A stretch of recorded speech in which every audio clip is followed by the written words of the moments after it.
আমাকে দাওয়াত করেছেন, কেননা আমি আপনাদের মসজিদের ইমাম। আর একজন ওনাকে দাওয়াত করেছেন, কেননা উনি মাদ্রাসার হেড মাওলানা।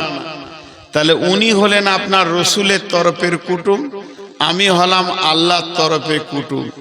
বিয়ে বাড়িতে যেসব কীর্তি চলছে, আমরা দাঁড়িয়ে থাকতে পারলাম না, পালিয়ে গেলাম, খেলাম না গান বাজনা সিডি আর কিছু মেয়েদের অবাধ মিলাবাসা, পর্দা নাই, মাথায় কাপড় নাই, ঢুকছে বেরুচ্ছে।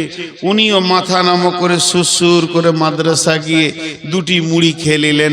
আমিও টুকটুক করে বললাম, ভাই যাচ্ছি, এখানে ইমান থাকবে না, মসজিদে গিয়ে দুটি মুড়ি খেয়ে নিলাম। বলেন আপনার বিয়ে বাড়িতে কত কুটুম এসছে? আপনার শ্বশুর তরফের কুটুম এসছে, আপনার বেটির বিয়ে দিয়েছেন, বিয়ের তরফের কুটুম এসছে, বেটার বিয়ে দিয়েছেন, বেটার তরফে কুটুম এসছে, আপনার শ্বশুর শালার তরফে কুটুম এসছে, আপনার বিবির তরফে ভাইরা এসেছে। সবাই শান্তিতে আনন্দ করে পেট ভরে খেলো, অনুষ্ঠান শেষ করে গেল। মাত্র দুজন খেতে পেল না, মসজিদে যে মুড়ি খেলো। পরিবেশটা এমন ছিল, এরা থাকতে পেল না। বলেন আমরা দুজন যে ঘুরে এলাম, আল্লাহ রাজি হবে, সন্তুষ্ট হবে? আল্লাহ আপনাকে ডেকে বলবে, হবিবুর তোর বিয়েতে তোর শালার বংশ সব খেলো, তোর বিবির বংশ, তোর বেটির কুটুম, তোর বেটার কুটুম, তোর 14 গোষ্ঠী বন্ধু বান্ধব কিনা আনন্দ করলি। একবার খেয়াল করে দেখেছিস আমার মেহমানটা পালিয়ে এসেছে? আমি আল্লাহ ওখানে জায়গা পাইনি, আমার রসুল ওখানে জায়গা পাইনি। তাহলে তুই কি কেমন মুসলমান? আজকের আমাদের অবস্থা এই, আমাদের আচরণে এই। এক কথাই বলা যেতে পারে আমাদের ব্যবহারে আমাদের আল্লাহই আমাদের উপরে নারাজ আছে। এই তো দুনিয়ার আযাব। এরা তো শেষ কি কাজ করবে? এই আরএসএস শেষ কাজ করতে পারবে, আপনাকে আমাকে কেটে দিবে, পুড়িয়ে দেবে। আর দুটা কথা হাদিস এসেছে যে আল্লাহ নবী বলছেন, লা তুশরিক বিল্লাহি শাইয়া ওয়া ইন কুতিলতা আও হুরিকতা, জ্বালিয়ে দেখ, কেটে দেখ, কেটে দিবে, শেষ করে দেবে। এরা কেটে পুড়িয়ে মারবে। মাত্র 8 ঘন্টা 10 মিনিট 5 মিনিটের একটা কষ্ট, তার থেকে বেশি দিতে পারবে না।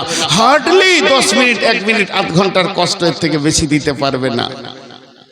আর আমার আল্লাহ জাহান্নামে ভরলে কতদিন চলবে? অনন্তকাল। ওই আযাবের থেকে আযাবটা বেশি। এই আরএসএস যদি মাথা নাও ভরে, আল্লাহর আজরাইল আছে, সেও মারবে। আল্লাহর আজরাইল আছে, মারবেই।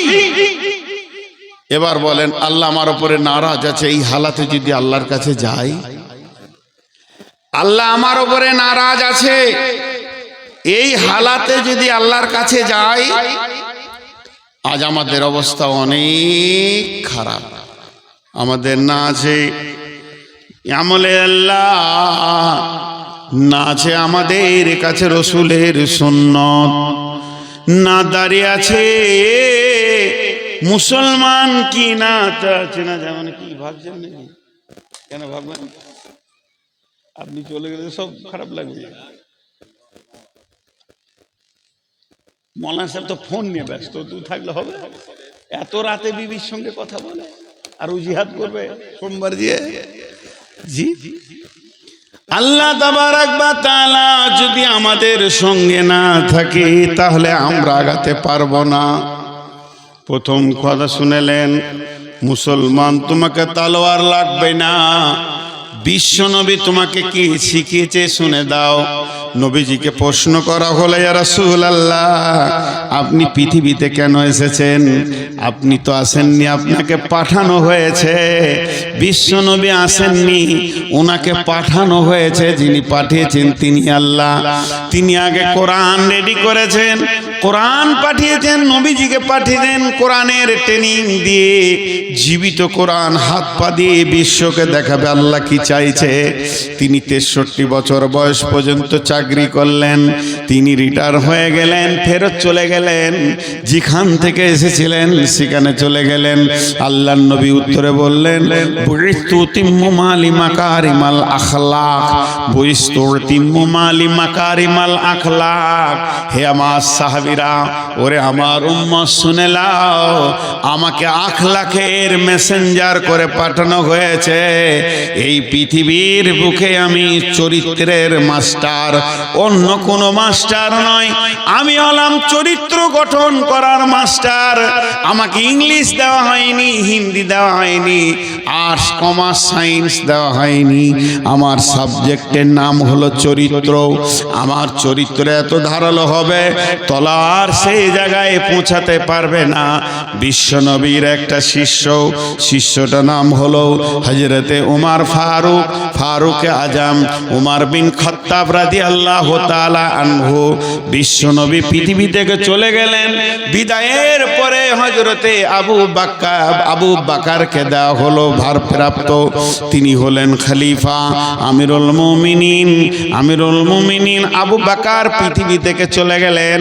তারপরে যাকে মুসলিম জাহান দায়িত্ব দিলেন, খলিফাতুল মুসলিমিন বানালেন, আমিরুল মুমিনিন বানালেন, তিনার নাম হলো হযরতে উমর।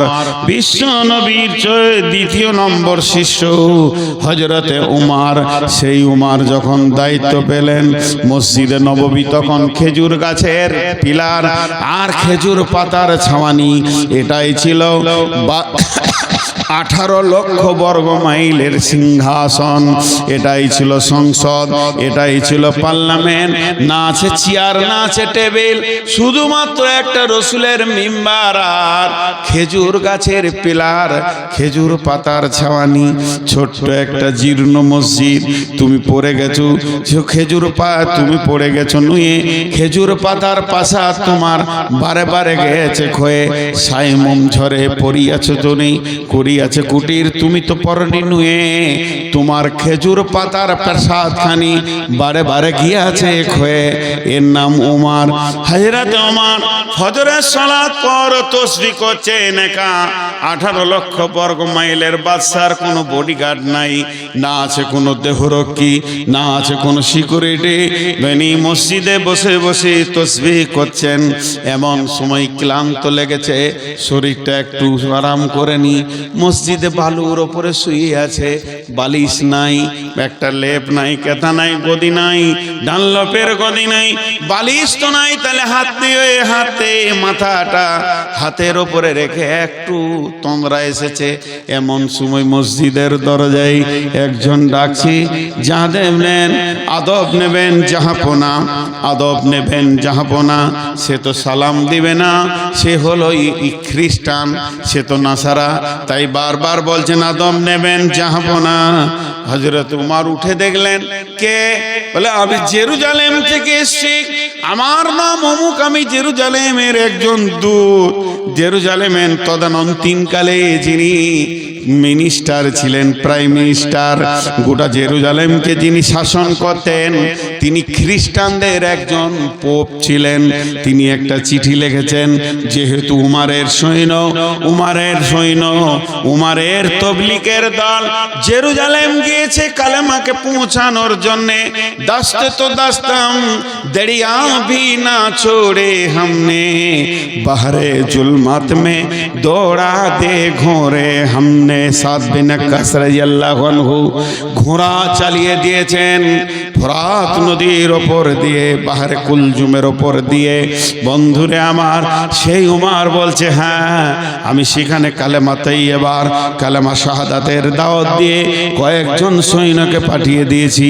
বলে সেই মর্মে আমাদের দেশে প্রাইম মিনিস্টার আপনাকে চিঠি দিয়েছে।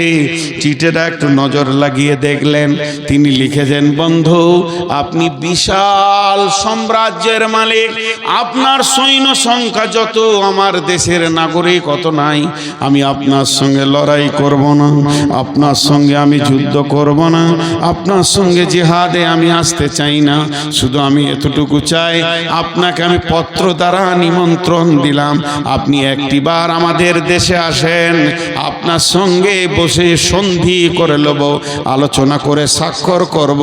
হযরত উমর নিজের খাদিমকে ডাকছেন, আসলামা রেডি হয়ে যাও, এক্ষুনি আমাদেরকে বেরিয়ে যেতে হবে জেরুজালেমের ময়দানে। আসলামা তুমি রেডি হয়ে যাও, উটকে রেডি করো। হযরত উমর কাপড় ঝেড়ে দাঁড়ালেন, নতুন পোশাক পরব, নতুন সুসজ্জিত হব, বিদেশের দাওয়াত পেয়েছি। জি না, সাদা সিধে মানুষ। উট টাইনে আসলাম, বললেন হুজুর আমি তৈরি। বলে আমিও তৈরি। হযরত উমর উঠে চাপলেন।